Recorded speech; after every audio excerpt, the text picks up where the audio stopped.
que faria você se descobrisse que a carne que compra no açougue da esquina, aquela que parece sempre tão fresca e com aquele corte perfeito, na verdade esconde um segredo que faria seu estômago se revirar até o último limite? Imagine que a conveniência de ter o açougue a poucos passos de casa se transformasse na pior maldição da sua vida. Esta é a história real e nauseante de Osmar de Jesus Ramos, um agente de vigilância sanitária com 18 anos de serviço dedicado no estado do Acre, cuja rotina de inspeções o levou a descobrir que o horror mais primitivo e repugnante pode estar sendo servido no seu jantar. Nunca mais você vai olhar para um bife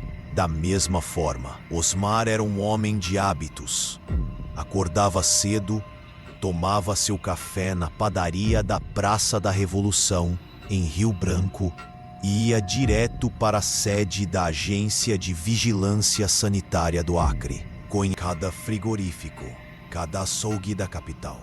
Seu trabalho era garantir que os acreanos comessem com segurança. Em novembro de 2023, Osmar recebeu uma denúncia anônima sobre o açougue central, um estabelecimento tradicional no bairro Bosque, bem na esquina da rua Castelo Branco. A denúncia era vaga, falava em movimentação estranha de madrugada e cheiro que não era de carne estragada. O açougue era tocado por um sujeito chamado Agenor, conhecido na região por ter cortes de carne de altíssima qualidade e preços inacreditavelmente baixos.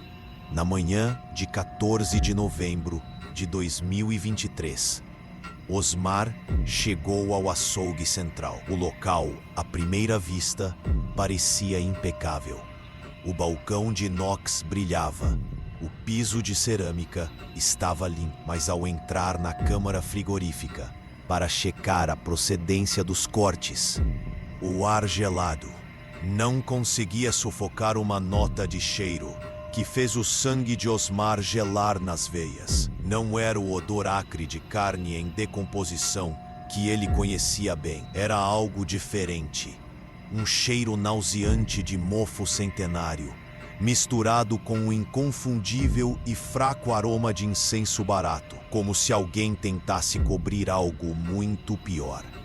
Osmar inspecionou as carcaças penduradas, todas com selos de inspeção válidos. Achei que era só a tubulação de esgoto antiga do prédio, ele murmurou para si mesmo. Foi então que ele notou um detalhe impossível. Um corte específico, um tipo de bife de filé, que Agenor chamava de corte prime do Bosque, tinha uma fibra muscular diferente, mais densa, com um marmoreio que não se parecia com nenhuma gordura de gado que Osmar tinha visto em quase 2 décadas de trabalho. Medindo com sua trena, a espessura da camada de gordura subcutânea era de exatos 3,7 milímetros.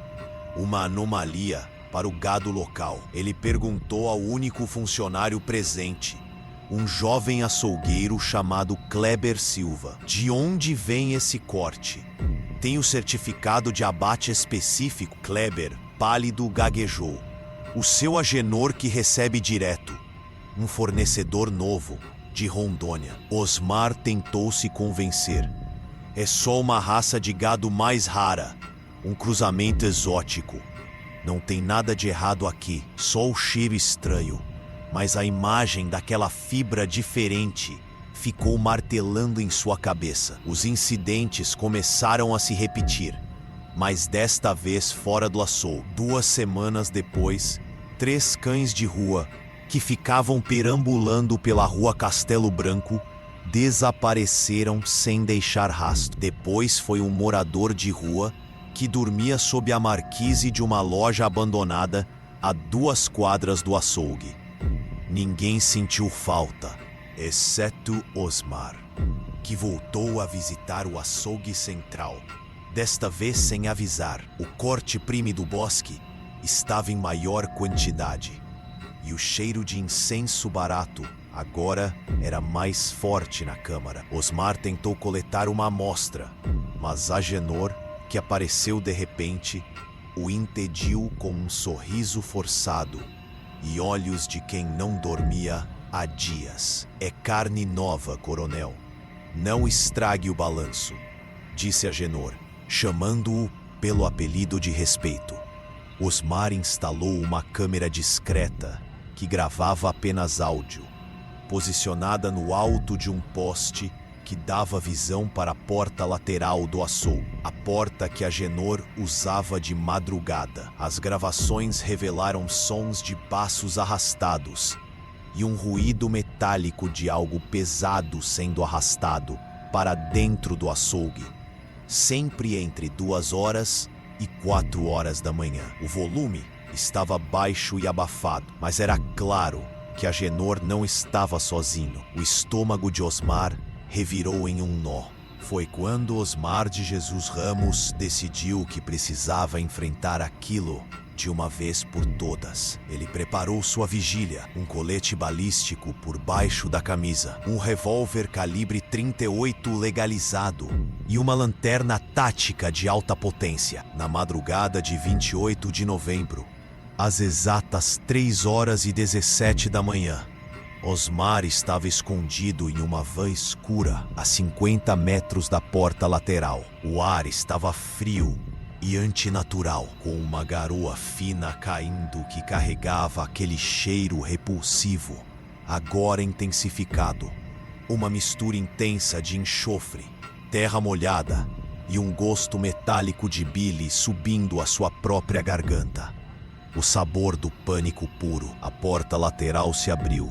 O que saiu de lá não era humano, mas se movia com uma torção do que já foi. A criatura tinha uma altura inacreditável, parecendo um poste de iluminação quando se comparava à lata de lixo industrial que estava ao lado. Tinha uns 5 metros de altura. Sua primeira característica impossível eram os braços longos, que se arrastavam no chão e terminavam em mãos com unhas que pareciam garras de açougueiro, mas feitas de osso polido. A segunda característica era um movimento, uma caminhada antinatural, como um inseto gigante tentando imitar um homem. E a terceira, o horror máximo, era o cheiro, um odor nauseante de carne podre, misturada com o cheiro adocicado e enjoativo de flores murchas. A cobertura corporal era um misto de pele cinzenta, pegajosa e úmida, como carne de baleia que esteve na água por tempo demais. No lugar dos olhos, havia 2 cavidades escuras que não refletiam a luz da rua, mas pareciam absorvê-la, exercendo um efeito psicológico de paralisia em Osmar. Seu corpo inteiro entrou em paralisia e o suor frio escorreu pela espinha. A criatura se virou e, pela primeira vez, demonstrou uma inteligência fria e malévola. Ela parou, farejou o ar e a cabeça se inclinou de forma impossível, como uma marionete com a corda cortada. Ela fez um som, não um grito ou rosnado, mas um clique seco, alto e perfeitamente ritmado, como o bater de um osso no cimento, transmitindo intenção. Osmar levantou o revólver, mas suas mãos tremiam incontrolavelmente. Ele acionou a lanterna tática, jogando 2000 lumens no rosto da coisa. A luz não a feriu, mas a fez recuar um passo. Irritada, a criatura agiu diretamente. Com uma velocidade impossível, deu um salto, não um pulo, mas um alongamento, e suas garras rasgaram o capô da van onde Osmar estava, como papel. O barulho fez o motorista, paralisado de horror, gritar no rádio, pedindo reforço. Osmar destravou o revólver. Naquele momento, ele entendeu que era vulnerável, que o colete não adiantaria contra garras daquele tamanho. Nunca vou esquecer o som daquelas unhas raspando no metal, Era o som da morte rasgando a realidade. A criatura se aproximou da janela de Osmar e a respiração travou no peito dele antes que pudesse atirar. Um ruído alto de sirene se aproximou na Avenida Ceará e a criatura parou. Ela soltou outro clique seco, olhou para Osmar com o que parecia ser desprezo e com um movimento de corpo inacreditável, como se fosse feita de fumaça. Ela se contorceu de volta para dentro da porta lateral do açougue. A única coisa que sobrou foi o buraco retorcido no capô da van e o cheiro atroz de enxofre e podridão. Desde aquela noite, Osmar de Jesus Ramos nunca mais foi o mesmo. Ele vendeu seu apartamento no Bosque e pediu afastamento do trabalho, alegando estresse pós-traumático grave, consequência física. Desenvolveu uma insônia crônica que os médicos não conseguem explicar, vivendo num estado constante de alerta. Consequência familiar, ele perdeu a credibilidade, sendo visto como um funcionário que surtou. Ele mudou-se para uma chácara isolada nos arredores de Senador Guiomard, evitando a cidade e qualquer açougue. Mas a criatura nunca foi embora. Os relatos recentes dos poucos vizinhos do açougue central, que fechou após a denúncia, e o sumiço de Agenor, falam de um cheiro forte de enxofre que surge nas madrugadas chuvosas. Animais de estimação continuam desaparecendo na região, e Osmar de Jesus Ramos tem certeza absoluta. Ele sabe onde eu moro. Ele ainda me procura. Pior, de vez em quando o vento sopra forte de madrugada, Osmar ainda sente aquele cheiro característico de incenso e decomposição entrando pela janela de sua chácara isolada. A prova final de que o horror tem um apetite insaciável.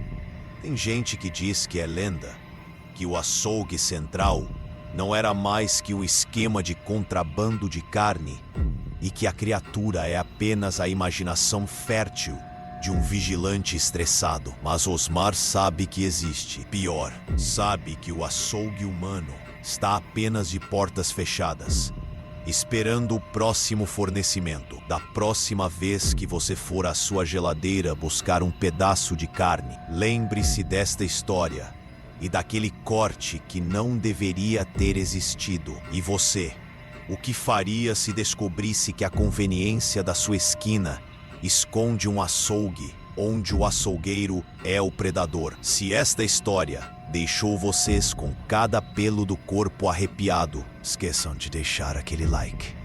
Compartilhem com aquele amigo que adora essas histórias macabras. Se inscrevam no canal, porque toda semana eu trago relatos mais aterrorizantes que este aqui. E me digam nos comentários qual o pior cheiro de terror que vocês conseguem imaginar. Porque enquanto vocês estão aí seguros assistindo esse vídeo, tem gente ainda vivendo este pesadelo bem agora. Até a próxima, se vocês tiverem coragem de voltar.